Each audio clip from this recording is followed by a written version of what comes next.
my words of welcome to those of Frederick. And I never leave my mobile phone very far, so I'll leave it here. First of all, I wanted to say a few words about Frederick. Because John Frederick Baxas, whom you all knew as the chairman and as the president of Telenor, has very recently been elected by the board as the chairman of the GSMA last October. So he has taken the role, and we've very much enjoyed working with him in these past few months. And as you can see from the speech and the examples that he just shared with you, he has always been and continues to be a very strong and very passionate advocate of the social and economic impacts of mobile and of our industry. And I think this came through very clearly in his speech. I also want to reveal a secret behind the numbers that he gave, because it's still early in the morning and some of you might still be wondering, 6.8 billion and 3.4, well, what is really going on there? Well, the secret behind that is most of the people in the world have 2 SIM cards. Yeah? So you have, I'm sure all of you, probably more than 2 SIM cards because you have 2 smartphones and a tablet and a number of connected devices. But people in Southeast Asia, in Africa, in a number of emerging markets, they have 2 SIM cards and they use them in different devices depending on the time where they are, etc. So 2 SIM cards per person, 3.4 billion mobile connections. That is great. That's the world's furthest reaching technology, the biggest platform for innovation, but it is still only half the world's population. So we have a lot of work that we still have to do. So this morning we'll have a number of great speakers. We'll have a panel. Before that, I just wanted to give you a few more words and a couple examples on the things that Frederick spoke about to really show how aligned we are. Personal data. Personal data are personal data that we're worried about, and the fact that we put everything on this tool. We have all of our very personal information, and we're also a bit tired about having to remember 57 different passwords with all sorts of levels of uppercase, lowercase, numbers, exclamation marks, etc. Well, the solution can be this. Yeah? The solution can be this device that you have with you. For those of you in the security business, this is an authentication factor because it's something you have in addition to something you know, and then you'll be able to either immediately be authenticated through your SIM card, or if you want a second level, to enter a PIN code as is shown on the slide. And that is something that has huge potential. And Telenor is a great example of that. Frederick didn't speak about that, but in Norway, Telenor first, and then all the other operators there in an interoperable, collaborative way, launched Mobile Bank ID. And that is just a way to enter into your bank account service that most people in Norway have. We're not talking about unbanked people. But it's a more convenient way. It's using your mobile phone rather than having a separate token.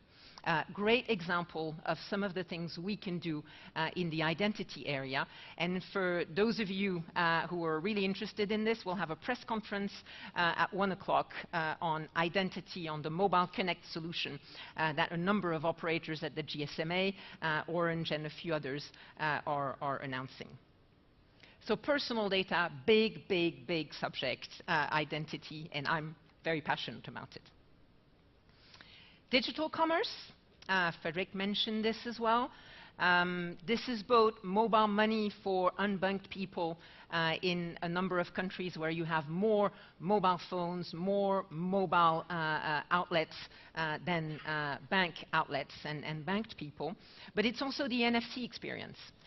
It's also the fact that all of our mobile phones, almost all of them, and if they're not NFC enabled, we have cases that we're providing actually at the entrance of Mobile World Congress, enable you to tap and do some access control. Ahmad Shofar will speak more about this, but also make payments. And Singtel is a great example of that. In Singapore, Singtel has put in place a payment solution through NFC. 20,000 posts and points across Singapore, taxis, fast food, supermarkets, where you can use your mobile phone to pay. And for the entrance to Mobile World Congress, since last year, we have NFC access control. You can download your NFC badge and use this to enter the Congress. We are giving cases for those of you who have phones who are not NFC enabled, iPhones, but it works for all of your Android phones, and we really make this priority lanes, and you can then use this to buy your coffees and get information and network throughout the Mobile World Congress. So digital commerce, a very important area as well. The third area that I want to speak about is connected living. Connected living is about all these connected devices that you connect, well, mostly through putting a SIM card in them. So we're doing a lot of technical specification, hardcore work on making sure it can work, and it can work very securely at the GSMA. We call that the embedded SIM. But what it does is it enables huge opportunities in terms of new services, and in particular health. You can be the people who are not too sick like myself but don't walk enough, and then you track your steps.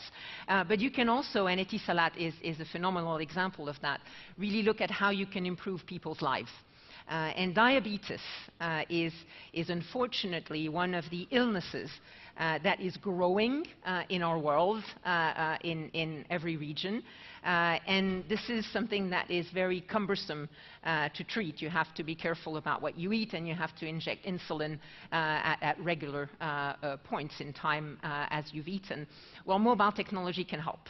And Etisalat, together with the GSMA, have worked on mobile health. We have launched a mobile health innovation initiative, and I'm sure Ahmad will speak more about this. And if you're interested in connected living, please go and visit the Connected City. This is here at the GSMA World Congress for the second year. You will see basketball players wearing connected T-shirts. You will see connected cars. You will see mobile health. You will see fantastic things. And in the networks of 2020, Frederick spoke about that. This is about LTE. This is about expanding the 200 million LTE connections he spoke about, up to 2.5 billion LTE connections by 2020. That will still be less than a third of the LTE, of the total connections in the world at the time. So we're moving towards LTE, but it's not something that will dominate the world yet by 2020. And we have a number of operators working with us who are quite leaders in LTE and networks of the future. The Korean operators, KT, SKT, in the US, Verizon, AT&T, Telstra, Docomo, China Mobile, in the TD-LTE flavor, which is very, very, very similar to the FDD-LTE. So we're thinking one LTE ecosystem in the world now, which is great. And America Mobile, and Daniel Haj will join us for the panel shortly, have been great in deploying rich communication services. They have, this past year in 2013, deployed that in 9 markets in Latin America.